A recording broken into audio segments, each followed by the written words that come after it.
சமாதானம் உண்டாகட்டும். மிக முக்கியமான ஒரு இசை வெளியீட்டு விழா. ஆனால் பேசுவதற்கான சூழல் இல்லை. எல்லாரும் நான் பேசுவேன்ற எண்ணத்தில் இருக்காங்க, சரத் சார் உள்ளிட்டோர். ஆனால் இங்கே டைம் முடிஞ்சிருச்சு. அடுத்த காட்சி படம் பார்ப்பதற்கான பார்வையாளர்கள்லாம் உள்ளே வந்து உட்காந்துட்டாங்க. அதுதான் சூழல். அதனால்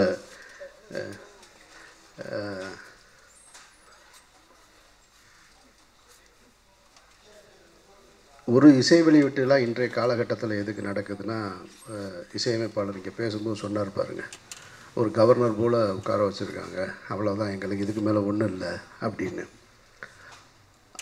உண்மையான நிலை அதுதான். இசை வெளியீட்டு விழாவின் நோக்கமே இந்த படம் பற்றி வெளியில் பேசப்படும். அப்போது இசையமைப்பாளரை பற்றி பேசுவது இல்லை முக்கியம், படம் பற்றி பேசணும். இந்த படத்தின் இசை வெளியீட்டு விழா அப்படி நடந்துச்சுன்னு யாராவது வெளியில் போய் சொல்லணும். அதுதான் முக்கியமான நோக்கமாக இருக்குது. ஏன்னா உங்களுடைய இசையை பற்றி பேசுவதற்கு மக்கள் தயாராக இருக்காங்க. அதனால் இங்கே பேசணுன்ற அவசியம் இல்லை. நம்ம பொருள் எடுத்து சந்தையில் வச்சாச்சு, பார்வைக்கு வச்சாச்சு, அதனால் மக்கள் பார்த்துப்பாங்க. அந்த அடிப்படையில் நீங்கள் சொன்னது போல் கவர்னர் மாதிரி தான். அது ஒரு அதிகாரமில்லாத பதவியாக இருந்தாலும் கூட, ஆனால் வெளி உலகத்தில் கவர்னர் பரபரப்பாக தான் இருக்கார். அவர் வேலையை செஞ்சுக்கிட்டே தான் இருக்கார்.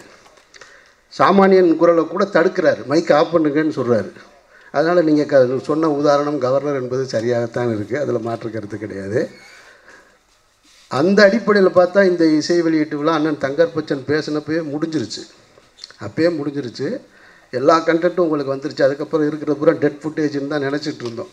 ஆனால் ஒவ்வொருத்தரும் தங்களுடைய பார்வையில் இந்த அரசியல் பற்றியும் படம் பற்றியும் கலைஞர்கள் பற்றியும் பேசிக்கிட்டே இருந்தாங்க. அண்ணன் வேல ராமமூர்த்தி பேசும் பொழுது என்ன அண்ணன்றாரு, சேரன் அண்ணன். நான் சேரன் அண்ணேன்னு சொல்லும்போது சந்தோஷப்பட்டேன். அப்பாடா உண்மையாக கண்டுபிடிச்சிட்டார் போல இருக்குன்னு.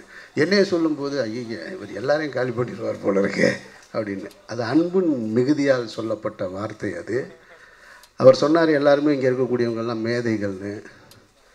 உங்களுடைய எழுத்து காலம் தாண்டி நிற்கும், உங்களுடைய சிந்தனை காலம் தாண்டி நிற்கும். என்றைக்கும் எங்களுக்கு நீங்கள் மேதை தான்.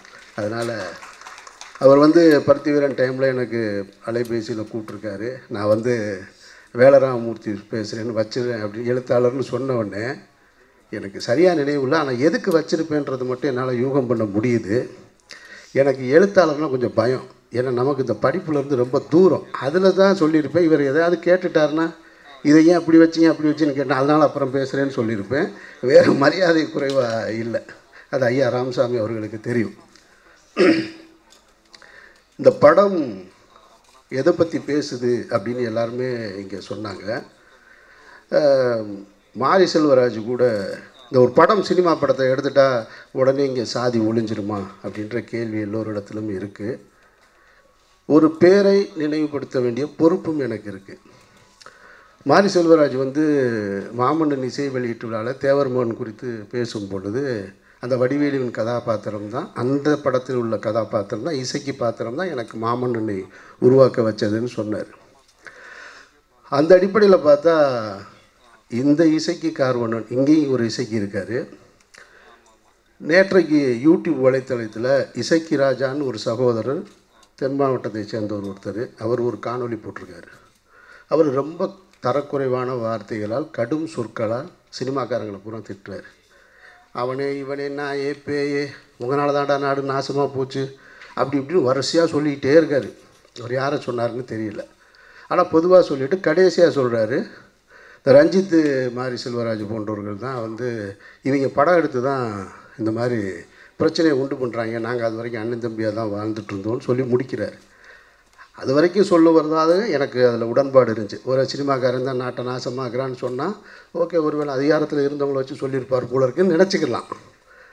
இந்த வார்த்தையை பயன்படுத்தும் பொழுது தான் தெரியுது, அப்போ இந்த வார்த்தை ஏன் தேவர்மோகன் வரும்போது வரலை, ஏன் சின்ன கவுண்டர் வரும்போது வரலை, அப்போல்லாம் நீங்கள் சொல்லியிருக்கணுமா இல்லையா, போதும்ட்டா உங்களால் தான்டா இங்கே சாதி சண்டை வருதுன்னு. அப்படின்னா இங்கே சொல்லக்கூடாதுன்னு நினைக்கிறாங்க, சொல்ல தொடங்கிட்டாங்க. அவங்க சொல்லுவதை மக்கள் காது கொடுத்து கேட்க ஆரம்பிச்சிட்டாங்க. மாரி செல்வராஜ் ரஞ்சித் சொல்வதை கேட்குறாங்க, இசைக்கு கார்வண்ணன் சொல்கிறத கேட்க ஆரம்பிச்சிட்டாங்க. அதை அவங்க ஆபத்தாக உணர்றாங்க. அதனால் அந்த வார்த்தையை முன்வைக்கிறாங்க. அதுதான் பிரச்சனை. மாரி செல்வராஜுடைய படங்களில் எந்த படத்துலையுமே அவர் கதை அமைப்பில் எனக்கு தெரிஞ்சு யாரையும் சண்டைக்கு கூப்பிடல. சண்டைக்கு வாடான்னு கூப்பிடல, என்னை ஏன் இப்படி நடத்துகிறீங்கன்னு கேட்குறாரு. அந்த கேள்வி தான் ரொம்ப முக்கியமானது. சண்டைக்கு கூப்பிடல, நான் யார் தெரியுமா அப்படின்னு சொல்லலை, நான் யார் தெரியுமா அப்படின்னு கேட்குறாரு. அந்த தொனியை தான் நீங்கள் கவனிக்கணும். அதுதான் அந்த படத்தில் இருக்குது. அந்த அடிப்படையில் தான் இந்த படமும் பேசும்னு நினைக்கிறேன் நான். அப்புறம் 2 விஷயத்தை முடிச்சுக்கிறேன் நான், ஏன்னா ரொம்ப டைம் ஆயிடுச்சு. மேனேஜர்லாம் வேறு வந்து நிற்கிறாங்க. சாதி இன்றைக்கு மேலோங்கி நிற்பதற்கு காரணம் அரசியல் தான். ஆனால் எனக்கு முன்னே பேசியவர்கள் அரசியல் தான் சாதியை உருவாக்கியதுன்னு சொன்னாங்க. அதில் எனக்கு ஒரு முரண் இருக்குது. சாதியை உருவாக்கியது சனாதனம், சாதியை பிடித்து கொண்டிருப்பது அரசியல், அந்த உயிர்ப்போட வச்சிருக்கிறது அரசியல். அப்போ அந்த அரசியல் மாற்றத்தை நிகழ்த்தணும்னா அப்போ வெறும் சினிமானால் முடியுமா அப்படின்னா, சினிமா சாதியை ஒழிச்சிடாது. ஆனால் சினிமாவின் மூலமாக பேசப்படுகின்ற விவாதங்களின் மூலமாக, கேட்கப்படுகின்ற கேள்விகளின் மூலமாக எல்லோருடைய கை இணையுது பாருங்கள், அது ஒரு புதிய அரசியலை தேர்ந்தெடுக்கும். அந்த அரசியல் தான் சாதியை ஒழிக்கும். அப்போ விவாதத்துக்கு சினிமா ரொம்ப அவசியமானதாக இருக்குது. அந்த அடிப்படையில் சினிமாவும் வேணும், கொண்டு போய் சேர்க்கிறது. அந்த வேலையை சரியாக இந்த படம் செய்யும்னு நான் நம்புகிறேன். எனக்கு இதில் ஒரு வசனம் இருந்தது.